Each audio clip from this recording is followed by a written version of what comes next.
सभी को नमस्कार। आज हम पढ़ने वाले हैं मृदा संसाधन के अंदर मृदा का वर्गीकरण। इससे पूर्व की वीडियो के अंदर हमने मृदा बेसिकली है क्या, किसे कहते हैं, मृदा की परिभाषा देखी थी वार्चेस्टर और डॉक्टर बेनेट के अनुसार। इसके अलावा हमने मृदा के जो निर्माण के कारक हैं उनके बारे में भी डिस्कस किया और इसके अलावा मृदा प्रच्छेदिका क्या होती है तो उसके बारे में भी डिस्कस किया। तो उसका मैं एक संक्षिप्त सा यानी दोबारा उसको रिपीट कर देता हूं कि मृदा भूपृष्ठ की वह ऊपरी परत है जो मूल चट्टानों के अंदर पाए जाने वाले खनिजांश है, वनस्पति अंश है के समेकन से ऊपर 1.5 से 2 इंच मोटी परत होती है, वो मृदा या मिट्टी कहलाती है। और ये 2 से 2.5 इंच मोटी परत को बनने में लगभग 600 से 1000 वर्ष का समय लगता है, लेकिन जब अपर्दन होने लगती है तो यानी कुछ घंटों में ही अपर्दित हो जाती है। तो मृदा को परिभाषित करते हुए डॉक्टर बेनेट ने कहा कि मृदा भूपृष्ठ पर मिलने वाले असंगठित पदार्थों की वह ऊपरी परत है जो मूल चट्टान, चूर्ण तथा जंतु तथा वनस्पति के समेकन से यानी जो ऊपरी 1.5 से 2 इंच मोटी परत बनती है वो मृदा या मिट्टी के नाम से जाना जाता है। तो ये जो मृदा या मिट्टी है किसी भी क्षेत्र के अंदर अलग अलग क्षेत्रों में वहां की भौगोलिक दशाएं, वहां के चट्टानी स्वरूप, वहां की जलवायु, वहां वनस्पति की मात्रा कितनी पाई जाती है, तो उन सब के आधार पर अलग अलग प्रकार की मिट्टी पाई जाती है। और जैसे हम बात करें उत्तर भारत के अंदर पर्वतीय क्षेत्रों से जो अंशाधिक मलबा के जमाव से जलोढ़ मिट्टी का निर्माण हुआ है, वहीं प्रायद्वीपीय पठारी भाग में देखें तो लावा ज्वालामुखी से जो लावा निकला और लावा के अपक्ष और अपर्दन के कारण यहाँ काली मिट्टी की प्रधानता पाई जाती है। वहीं पश्चिमी मरुस्थलीय भाग में जलोढ़ मिट्टी थी, लेकिन वह जलवायु शुष्क होती गई, वनस्पति का अभाव हो गया और मानवीय क्रियाओं के हस्तक्षेप के कारण वहां मरुस्थलीय मिट्टी का विस्तार हो गया, यानी जलोढ़ मिट्टी मरुस्थलीय मिट्टी के अंदर कन्वर्ट हो गई। तो इस प्रकार यानी अलग अलग क्षेत्र के अंदर अलग अलग प्रकार की दशाओं, वहां की जलवायु, मिट्टी, चट्टान कैसी है, उसके आधार पर मिट्टी को यानी निर्माण होता है। तो मिट्टी में निर्माण में हमें यानी कल डिस्कस किया था मिट्टी के निर्माण में एक तो चाहिए मूल चट्टान जिसका अपक्षित अपर्दित होकर वो मुख्य रूप से क्या है उसमें पोषक तत्व और खनिज प्रमुख रूप से उसके अंदर मिलते हैं। दूसरा हमने डिस्कस किया था कि वहां जलवायु कैसी है। देखिए जैसे लाल मिट्टी है विशेष प्रकार की यानी मुख्य रूप से यानी अपक्ष अपर्दन और उसमें यानी वह विशेष तापमान के कारण इसका यानी निर्माण हुआ। उत्तर भारत यानी मुख्य रूप से राजस्थान की जलोढ़ मिट्टी थी, लेकिन जलवायु परिवर्तन हुआ तो ये मिट्टी बलुई के अंदर कन्वर्ट हो गई। तो इस प्रकार यानी जलवायु से एक तो प्रमुख रूप से क्या है मिट्टी के अंदर आर्द्रता की मात्रा बनी रहती है। दूसरा यदि हम मिट्टी के अंदर देखें तो मिट्टी के अंदर जो परिवर्तनशीलता है उसमें विभिन्न प्रकार के जो जीव जंतु हैं, जैसे किसान का मित्र केचुआ है, वह यदि मिट्टी में आदर्श मात्रा में आर्द्रता होगी तभी वो मुख्य रूप से क्या है पनपता है। तो ये चीजें आ जाती है। तीसरा यदि हम बात करते हैं कि उसमें जल की मात्रा भी यानी मिट्टी के लगभग 25% होती है। वो अनुपात यदि अनुकूल रहता है तो मिट्टी की संगठन क्षमता मजबूत होगी और उसके अंदर यानी एक निश्चित अनुपात के अंदर यानी जो खनिज है उनका घुलनशील पदार्थ यदि वर्षा के माध्यम से या जल के माध्यम से ही अंदर प्रवेश कर पाता है तो वो उनका एक उचित अनुपात बना रहता है। फिर यदि हम बात करते हैं समय अवधि यानी मृदा के निर्माण के अंदर यानी 600 से 1000 वर्ष का समय लगता है 2 से 2.5 सेंटीमीटर मृदा के निर्माण में। तो समय अवधि भी महत्वपूर्ण भूमिका इसके अंदर निर्वहन है वो करती है। धरातल का ढाल कैसा है, ऊंचाई कैसा है, पर्वतीय क्षेत्रों के अंदर मृदा टिक नहीं पाती, नीचे आ जाती है, जिसके कारण वहां पतली मृदा पाई जाती है जो अनुरूप होती है क्योंकि वर्षा के जल के साथ खनिजांश पदार्थ नीचे आ जाते हैं। तो इसी प्रकार यानी जहां सेम की समस्या ग्रस्त है भूमि से नीचे ऊपर आ जाते हैं, लवणीय क्षारीय तो यानी ये बहुत से कारक हैं जो मृदा निर्माण में महत्वपूर्ण भूमिका निभाते हैं। इसके बाद हमने डिस्कस किया था भी मृदा परिच्छेदिका। देखिए मृदा परिच्छेदिका में हमने डिस्कस किया था कि मृदा का जो ऊर्ध्वाधर काट के अंदर जो संस्तरें पाई जाती है वो संस्तर क्या है, मृदा परिच्छेदिका कहलाती है। और मृदा परिच्छेदिका के बारे में हमने डिस्कस किया था कि ए बी सी या क ख और ग तीन संस्तर हैं वो प्रमुख रूप से पाए जाते हैं। ऊपरी संस्तर है यानी इसको अनुड या विछालन मंडल कहते हैं। इसमें जीवाश्म पदार्थ की जैविक पदार्थ की प्रधानता प्रमुख रूप से पाई जाती है। दूसरा हमने डिस्कस किया था कि बीज स्तर है, इस यानी बीज स्तर के अंदर मूल चट्टानी पदार्थ पाए जाते हैं, कई प्रकार के खनिजांश पाए जाते हैं। इसको यानी मुख्य रूप से सबसे उपजाऊ ये, इसके बाद ये आ जाती है। इसके बाद सी स्तर भी हमने देखा था जिसमें मूल चट्टानों के अपरदित और मूल चट्टान वो पाई जाती है। वहां मृदा निर्माण की प्रक्रिया प्रमुख रूप से क्या है, प्रारंभ होती है। तो इसका डिस्कस हमने कर लिया था। तो जो कि आज हम पढ़ेंगे मृदा संसाधन या मृदा का वर्गीकरण। देखिए मृदा मैंने बताया अलग अलग भौगोलिक परिस्थितियों के अंदर अलग अलग प्रकार की मृदा पाई जाती है। मृदा में अनेक विशेषताएं पाई जाती है, जैसे यानी रंग के आधार पर लाल मिट्टी, लैटराइट मिट्टी, काली मिट्टी यानी के रूप में विभाजित किया है। इसके अलावा उसके अंदर पाए जाने वाले खनिजांशों के आधार पर और वहां के क्षेत्र विशेष के आधार पर, जैसे पर्वतीय क्षेत्र मिलेगी पर्वतीय मिट्टी मिलेगी, उत्तर भारत में जलोढ़ मिट्टी और पठारी भागों में मुख्य रूप से क्या है, काली मिट्टी है या लैटराइट मिट्टी है और लाल मिट्टी की प्रधानता है, या डेल्टाई क्षेत्र में पेट्टम मृदा है वो पाई जाती है। तो अलग अलग क्षेत्रों के अंदर वहां की भौतिक विविधताओं के आधार पर अलग अलग मिट्टी विशेषज्ञों ने भारतीय मृदा, विश्व की मृदा, राजस्थान की मृदा का वर्गीकरण किया है। तो यानी इससे पूर्व जो भारतीय यानी सर्वमान्य वर्गीकरण यदि भारत के संदर्भ में देखें तो भारतीय कृषि अनुसंधान परिषद, भारतीय कृषि अनुसंधान परिषद ने भारतीय मिट्टियों का एक वैज्ञानिक वर्गीकरण प्रस्तुत किया है, जिसमें मुख्य रूप से मिट्टी के रंग के आधार पर उसमें पाए जाने वाले खनिजांशों के आधार पर भारतीय मिट्टियों को 8 प्रमुख और 27 गौण भागों में विभाजित किया है। भाई ये एसएससी एग्जाम के अंदर पूछा गया था कि भारतीय मृदा को यानी भारतीय कृषि अनुसंधान परिषद ने कितने भागों में बांटा था, 8 प्रमुख और 27 गौण भागों के अंदर विभाजित किया। हालांकि इसका यानी अपने YouTube चैनल पर विशेष वीडियो भारतीय मृदा के संदर्भ में डाल दिया है। फिर भी थोड़ा सा इन मृदा के बारे में हम डिस्कस कर लेते हैं, कौन कौन सी मृदा आती है। तो नंबर 1 आती है इसमें जलोढ़ मृदा। जलोढ़ मृदा की बात करते हैं, भारत के यानी 43.4% भाग पर पाई जाती है। देखिए भारत का सबसे बड़ा भौतिक प्रदेश प्रायद्वीपीय पठारी प्रदेश है जो 45% भाग पर है, लेकिन सबसे ज्यादा दूसरा मैदान जलोढ़ मैदान है जो 7.5 लाख वर्ग किलोमीटर है, लेकिन जलोढ़ मृदा पाई जाती है लगभग यानी 43.4% भाग पर। लेकिन इसका प्रमुख कारण क्या है कि एक तो यहाँ उत्तरी भारत के विशाल मैदान में पाई जाती, इसके साथ जो तटीय मैदान है उसमें भी जलोढ़ मृदा पाई जाती, जिसको हम यानी यहाँ तो क्या करेंगे यानी कृष्णा गोदावरी के डेल्टाई क्षेत्र में डेल्टाई जलोढ़ मिट्टी के नाम से जाना जाता है। उत्तर भारत में इसको मुख्य रूप से नवीन जलोढ़ मिट्टी या खादर के नाम से, दूसरी पुरानी जलोढ़ मिट्टी के भांगर के नाम से या डेल्टाई जलोढ़ के नाम से, इसको क्या अलग अलग नाम से जाना जाता है, लेकिन है ये जलोढ़ मिट्टी जो मुख्य रूप से चट्टानों के अपक्ष अवपर्दन के कारण यानी तटीय निचले भागों में इसका जमा हुआ है। तो इस प्रकार यानी सबसे ज्यादा भारत में जलोढ़ मिट्टी पाई जाती है, इसके बारे में भी प्रश्न है वो पूछा गया था। इसके बाद हम बात करते हैं दूसरी मिट्टी पाई जाती है लाल मिट्टी।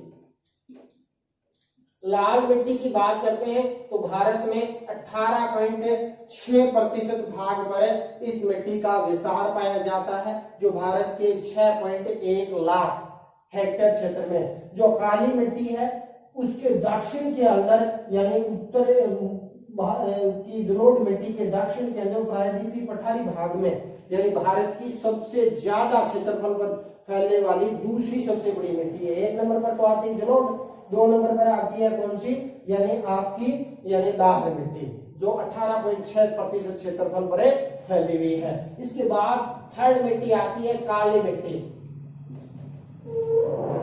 काली मिट्टी की बात करते हैं तो 15.2% भाग पर फैली हुई है काली मिट्टी का विस्तार। तो काली मिट्टी के अंदर यदि हम देखें तो इसको रेगड़ मिट्टी, चूंकि कपास की खेती अधिक होती है, काली कपासी मिट्टी, ट्रैपिकल ब्लैक मिट्टी या ट्रॉपिकल चमनोजम मिट्टी के नाम से भी जानी जाती है। और भारत की यानी प्रमुख उपजाऊ मिट्टियों में जलोढ़ और काली मिट्टी भारत की प्रमुख जलोढ़ यानी उपजाऊ मिट्टियां हैं। तो इसके बारे में विस्तार से हम क्योंकि अलग से वीडियो पहले डाल दिया है तो ज्यादा डिस्कस नहीं करेंगे, जो वैज्ञानिक वर्गीकरण है उसका विस्तार से अध्ययन करेंगे। इसके बाद हम बात करते हैं तो नेक्स्ट वीडियो में यानी पर्वतीय क्षेत्रों में पाई जाने वाली पर्वतीय मिट्टी भी आ जाती है। इसके अलावा मरुस्थलीय क्षेत्र में पाए जाने वाले पश्चिमी राजस्थान और इस क्षेत्र में मरुस्थलीय मिट्टी का विस्तार पाया जाता है। और जो वनीय क्षेत्र है वहां वनीय मिट्टी का विस्तार पाया जाता है। इसके अलावा दक्षिण प्रायद्वीपीय पठारी भाग के जो तटीय क्षेत्र है, विशेष तौर पर केरल तमिलनाडु वाला जो क्षेत्र है, यहाँ लैटराइट मिट्टी का विस्तार है वो पाया जाता है। इसके अलावा यानी पिट्टम या दलदली मिट्टी का विस्तार पाया जाता है। तो ये तो 8 प्रमुख भागों में भारतीय कृषि अनुसंधान परिषद ने बांटा और अनेकों एग्जामों में ऐसे प्रश्न है वो पूछे गए हैं। इसके बाद हम बात करते हैं दूसरा जो वर्गीकरण आता है जो यानी वर्तमान में आधुनिक वर्गीकरण है। और इस वर्गीकरण का यदि हम बात करते हैं तो अमेरिकी यानी कृषि विभाग, अमेरिकी कृषि विभाग के वैज्ञानिकों ने विश्व के अंदर यानी मिट्टी की नई यानी आधुनिक यानी रिसर्च कर उसमें यानी उसकी उत्पत्ति, उसमें पाए जाने वाले खनिजांश के आधार पर विश्व को यानी 11 प्रमुख यानी मिट्टियों के अंदर वर्गीकृत है वो किया है। और इसी के आधार पर भारतीय कृषि अनुसंधान परिषद ने भारतीय मिट्टियों का भी यानी वर्गीकरण किया है। तो उसके बारे में थोड़ा सा अपने डिस्कस कर लेते हैं कि ये आधुनिक वर्गीकरण है, सर्वमान्य वर्गीकरण है। इसके अंदर यानी मिट्टी की उत्पत्ति कैसे हुई, उसमें कौन कौन से खनिजांश की मात्रा पाई जाती है, तो उसके आधार पर इन मिट्टियों का वर्गीकरण किया है। तो इससे संबंधित कई एग्जामों में प्रश्न पूछे जाते हैं। तो इससे संबंधित राजस्थान में ये जो मृदा कहाँ कहाँ पाई जाती है, इसमें पर्टिकुलर इसके बारे में प्रश्न भी पूछे जाते हैं। तो देखिए इसके अंदर बात करते हैं अपने मिट्टियों का वर्गीकरण। तो भारत को यानी इस प्रकार 7 प्रमुख और 8 गौण भागों के अंदर यानी इस मिट्टी को वर्गीकृत किया है। और इसमें इंसेप्टिसोल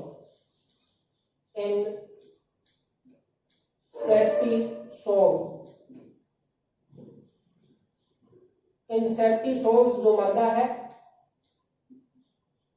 वो भारत में सर्वाधिक क्षेत्र में यानी यूं कहें यानी 39.74% लगभग 40% भाग पर ये मृदा पाई जाती है। उत्तर भारत के जो विशाल मैदान के अंदर पाए जाने वाली जो प्राचीनतम जलोढ़ मिट्टी है जिसको हम कहते हैं बांगर मिट्टी, और इसके अलावा जो ब्रह्मपुत्र का जो मैदानी घाटी क्षेत्र है उसमें इस मिट्टी का विस्तार है वो पाया जाता है। तो जलोढ़ मिट्टी की जो विशेषताएं पाई जाती है वो इस इंसेप्टिसोल्स मृदा में पाया जाता है। और यानी जीडी भर्ती में ये प्रश्न पूछा भी गया था कि भारत में सर्वाधिक मृदा कौन सी पाई जाती है, तो ये वैज्ञानिक वर्गीकरण प्रक्रिया इंसेप्टिसोल्स, एंटीसोल्स और एंटीसोल्स, वर्टिसोल्स मृदा के रूप में मुख्य रूप से क्या है इसका वर्गीकरण पूछा गया था। तो ये मृदा भारत में क्या है यानी उत्तर भारत का जो बांगर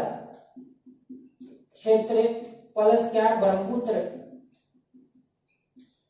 ब्रह्मपुत्र नदी घाटी के अंदर यानी इस मिट्टी का विस्तार पाया जाता है। और इस मिट्टी का विस्तार यदि हम राजस्थान में देखें तो देखिए राजस्थान में एंटीसोल्स जो इंसेप्टिसोल्स मृदा है, इंसेप्टिसोल्स मृदा यानी भारत का यानी पाली है। इधर हम बात करते हैं तो कुछ राजसमंद वाला क्षेत्र आ जाता है, इधर जालोर वाला जो क्षेत्र है यानी इस क्षेत्र के अंदर यानी जो भारत राजस्थान का जो बांगर क्षेत्र है उसके अंदर जैसे सिरोही है, पाली है, राजसमंद है, उदयपुर, भीलवाड़ा और चित्तौड़गढ़ जिलों के अंदर इस मिट्टी कौन सी इंसेप्टिसोल्स मृदा का विस्तार है वो पाया जाता है। जो अरावली पर्वतीय वाले जो क्षेत्र हैं उसके यानी पर्वतीय घाटियों के मध्य यानी प्राचीन जो जलोढ़ मिट्टी है जिसको हम कहते हैं बांगर मिट्टी, तो बांगर मिट्टी प्रमुख रूप से राजस्थान के अंदर देखें तो सिरोही, पाली, राजसमंद, उदयपुर, भीलवाड़ा, चित्तौड़गढ़ वाला क्षेत्र है, वहां राजस्थान में इंसेप्टिसोल्स मृदा का विस्तार पाया जाता है। तो ये प्रश्न इसमें पूछा जाता है कि इनमें से कौन सी मृदा यानी यहाँ नहीं पाई जाती। जैसे एंटीसोल्स मृदा वाला जो क्षेत्र है उसमें यानी वर्टिसोल्स और एल्विसोल्स वाले एक एक जिले डाल देंगे, तो उसके अंदर थोड़ा सा यानी ये कॉन्सेप्ट क्लियर करना आवश्यक है। दूसरी यदि हम मृदा की यदि हम बात करते हैं तो इसके अंदर आ जाती है एंटीसोल्स मृदा। तो एंटीसोल्स मृदा भारत की 28% भाग पर फैली हुई है। इतने यदि हम बात करते हैं एंटीसोल्स मृदा, तो एंटीसोल्स मृदा भारत के अंदर यानी कितनी 28.08% भाग पर ऐसी मृदा का विस्तार पाया जाता है। और ये जो पश्चिमी राजस्थान वाला जो भाग है यानी पश्चिमी थार का जो मरुस्थल है यानी थार का जो मरुस्थल है पश्चिमी राजस्थान वाला, इसके अंदर एंटीसोल्स मृदा का विस्तार है वो पाया जाता है। तो क्वेश्चन बन गया राजस्थान के अंदर सर्वाधिक क्षेत्र में पाई जाने वाली मृदा कौन सी है, तो एंटीसोल्स। तो एंटीसोल्स पश्चिमी राजस्थान के अंदर बीकानेर आ गया आपका यानी गंगानगर, हनुमानगढ़ वाला क्षेत्र, कुछ मात्रा में चूरू भी आ जाता है इसके अंदर, नागौर वाला, बाड़मेर, जोधपुर और ये वाला जो बेल्ट है इसके अंदर यानी एंटीसोल्स मृदा पाई जाती है। यह शुष्क क्षेत्र की मृदा है जिसमें संगठन क्षमता है मुख्य रूप से क्या है कम होती है, रंग हल्का पीला और भूरा प्रमुख रूप से क्या है होता है। तो ये है एंटीसोल्स मृदा। इसके बाद एल्फीसोल्स मृदा आ जाती है। तीसरी कौन सी, एल्फीसोल्स। जो एल्फीसोल्स मृदा है वो भारत के 13.55% भाग पर पाई जाती है, यानी 13.55% भाग पर पाई जाती है। और यह जो मृदा है वो नवीन जलोढ़ मृदा है, नवीन जलोढ़ मृदा है जिसको हम क्या कहते हैं खादर मृदा भी कहते हैं। खादर मृदा यानी प्रतिवर्ष नदियां जब बाढ़ लेके आती है उत्तर भारत की नदियां विशेष तौर पर, तो उसमें क्या होता है बाढ़ के द्वारा जल बिखेर दिया जाता है और वहां जब नवीन जलोढ़ मिट्टी का निक्षेप होता है तो वो क्षेत्र कहलाता है खादर, और उस मिट्टी को कहते हैं खादर मिट्टी के नाम से जाना जाता है। और इसके अंदर हम बात करते हैं राजस्थान के संदर्भ में देखें तो राजस्थान का जो पूर्वी मैदानी भाग है उस मैदानी भाग के अंदर यानी एल्फीसोल्स मृदा पाई जाती है जिसमें यानी जयपुर, भरतपुर, धौलपुर, करौली, सवाई माधोपुर, बूंदी यानी चित्तौड़गढ़ वाला जो ये क्षेत्र है इस क्षेत्र के अंदर प्रमुख रूप से क्या है यानी कौन सी एल्फीसोल्स मृदा पाई जाती है पूर्वी राजस्थान में, जिसमें जयपुर है, दौसा है, भरतपुर है, सवाई माधोपुर है, टोंक है, भीलवाड़ा है, चित्तौड़गढ़, उदयपुर, बांसवाड़ा, डूंगरपुर, उदयपुर, कोटा तक इसका विस्तार है वो प्रमुख रूप से क्या है पाया जाता है। तो पूर्वी राजस्थान और दक्षिणी राजस्थान के अंदर एल्फीसोल्स मृदा का विस्तार है वो प्रमुख रूप से देखने को मिलता है। इसके बाद चौथी मृदा आ जाती है एरिडीसोल्स।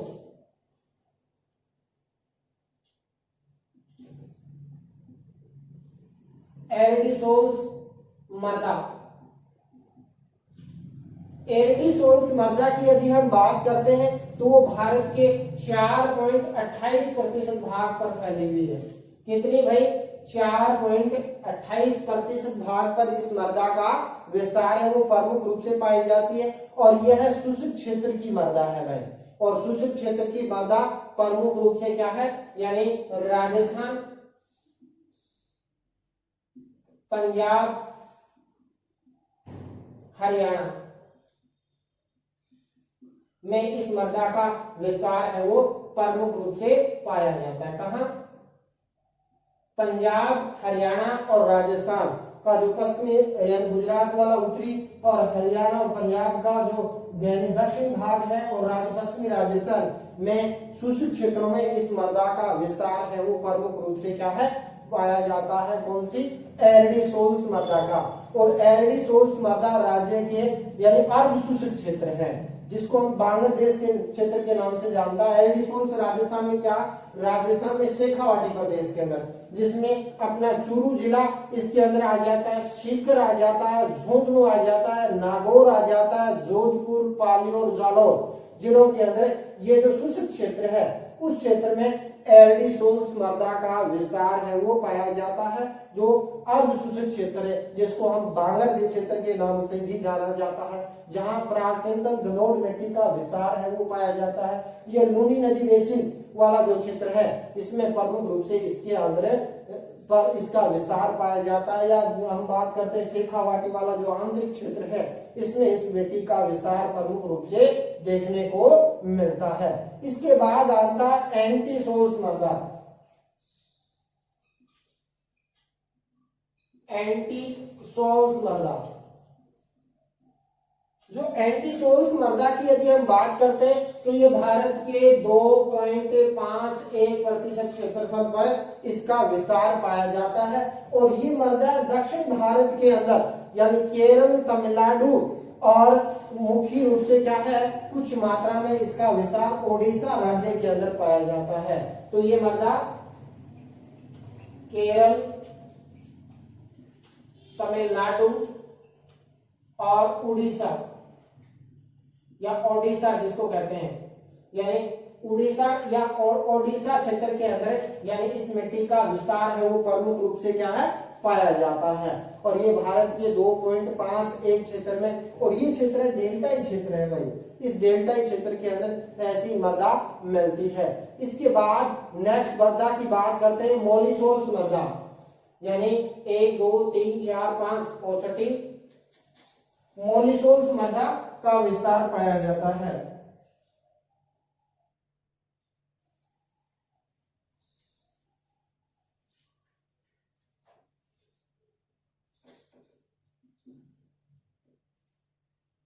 मोलिसोल्स मृदा, तो मोलिसोल्स मृदा देखिए भारत में बहुत ही कम क्षेत्रफल में यानी 0.40% क्षेत्रफल पर इसका विस्तार है वो पाया जाता है। और वो भी मुख्य रूप से उत्तर प्रदेश वाला जो तराई वाला जो दलदल क्षेत्र है, और इसके अलावा कुछ मात्रा में हिमाचल प्रदेश के अंदर यानी उत्तर पूर्व के जो जंगली क्षेत्र हैं और में ये मृदा पाई जाती है। तो यानी ये जो प्रमुख रूप से जो दलदल कीचड़ वाला जो क्षेत्र है वहां जहां पिट्टम दलदली मृदा पाई जाती है उसको मोलिसोल्स मृदा के नाम से भी जाना जाता है। इसके अलावा यानी हम बात करते हैं एंटीसोल्स होगी, एल्डीसोल्स होगी और वर्डीसोल्स मृदा हमने नहीं देखी भाई, यानी यहां हम बात करते हैं एक मृदा और पाई जाती है वर्टीसोल्स।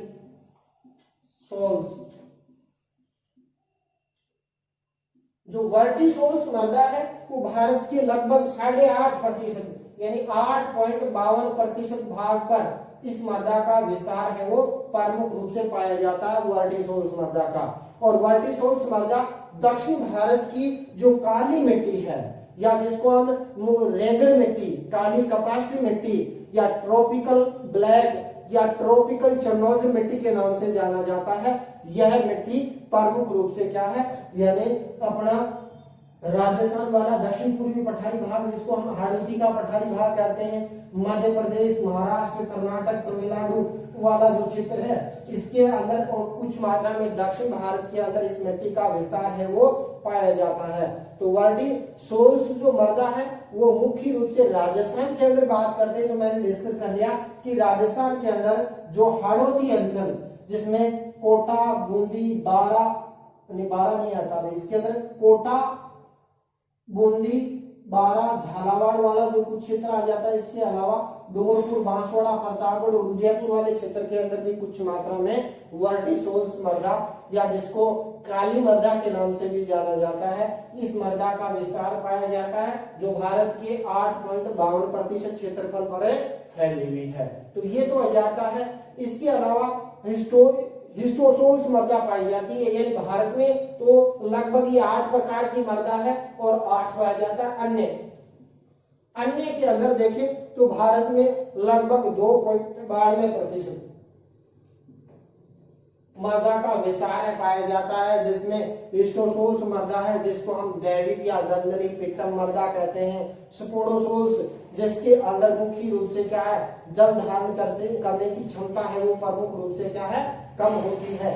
इसके अलावा ऑक्सीसोल्स मृदा जिसका लाल, भूरा और पीला रंग पाया जाता है, ये जो विषुवतीय क्षेत्र जलवायु पाई जाती है वहां पर प्रमुख रूप से देखने को मिलती है। तो विश्व संग्रह में देखें तो यानी 7 तो ये होगी, इसके साथ हिस्टोसोल्स मृदा पाई जाती है जिसको जैविक मृदा या पिट्टम या दलदली जो मृदा है इसको हिस्टोसोल्स मृदा कहते हैं। और इसके बाद स्पोडोसोल्स मृदा पाई जाती है जिसका रंग भूरा, जल धारण करने की क्षमता है वो कम होती है। इसके अलावा ऑक्सीसोल्स मृदा भी पाई जाती है जिसके अंदर रंग लाल, भूरा और पीला पाया जाता है और विषुवतीय क्षेत्रों में ये मृदा पाई जाती है। इसके बाद एंटीसोल्स मृदा है जो ज्वालामुखी की जो राख होती है उस राख के द्वारा जो निर्मित होती है उसको एंटीसोल्स मृदा के नाम से जाना जाता है। तो इस प्रकार आज जो बी पार्ट फर्स्ट का जो चैप्टर था हमारा मृदा संसाधन या मृदा वर्गीकरण, इसका हमने अध्ययन किया।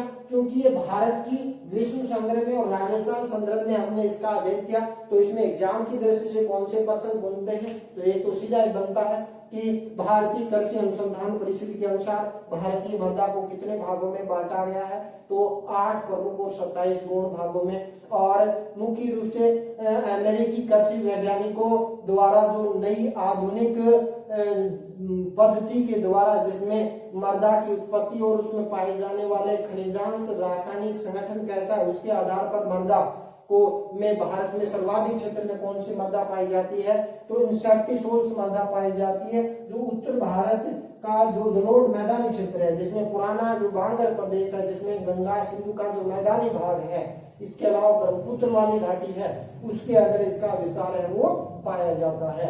तो इसमें कई बार सुमेलित करना पूछ लिया जाता है कि निम्न में से भारतीय मृदा के अंदर सर्वाधिक क्षेत्र में कौन सी मृदा पाई जाती है, आरोही क्रम या अवरोही क्रम में सेट कीजिए। तो सर्वाधिक मृदा भारत में इंसेक्टिसोल्स मृदा पाई जाती है 39.74%। दूसरा एंटीसोल्स मृदा है जो थार के मरुस्थल में 28.08% पाई जाती है। इसके बाद हम बात करते हैं एल्टीसोल्स मृदा है जो नवीन जलोढ़ मृदा है भारत के 13.55% भाग पर पाई जाती है।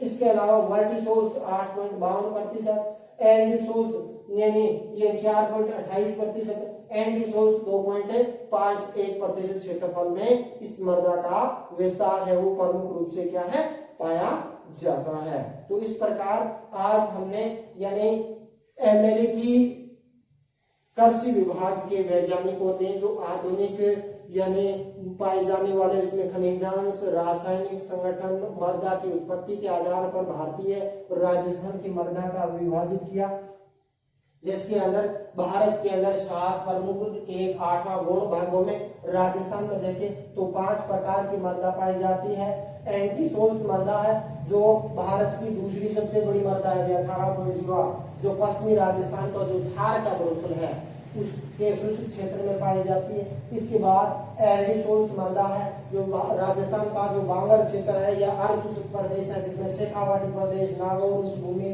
लोनी बेसिन वाले क्षेत्र में इसका विस्तार पाया जाता है। इसके अलावा नेक्स्ट हमने देखा यानी कौन सी इंसेक्टिसोल्स इंसेक्टिसोड्स भारत में सर्वाधिक क्षेत्र में पाई जाती है। जो प्राचीनतम जलोढ़ मृदा है, जो अरावली के जो गिरिपदीय क्षेत्र है उसमें इस मृदा विस्तार पाया जाता है। और हम बात करते हैं तो इसका विस्तार यदि हम राजस्थान के अंदर देखें तो राजस्थान में सिरोही, पाली, राजसमंद, उदयपुर, भीलवाड़ा और चित्तौड़गढ़ वाला क्षेत्र है उसमें इंसेक्टिसोड्स मृदा का विस्तार पाया जाता है। इसके साथ एल्विसोल्स मृदा है, तो एल्विसोल्स मृदा भारत की तीसरी सबसे बड़ी मृदा है जो भारत के 13.55% भाग पर फैली हुई है। राजस्थान का पूर्वी मैदानी भाग है उसके अंदर इसका विस्तार है देखने को मिलता है। वर्टिसोल मृदा है राजस्थान का जो हाड़ौती अंचल प्लस नूरपुर, बांसवाड़ा, प्रतापगढ़ और उदयपुर वाला क्षेत्र है उसमें कुछ मात्रा में पाई जाती है। तो इस प्रकार ये हो गया मृदा का वर्गीकरण। इसका साथ अगले नए टॉपिक के साथ फिर मिलेंगे। जय हिंद।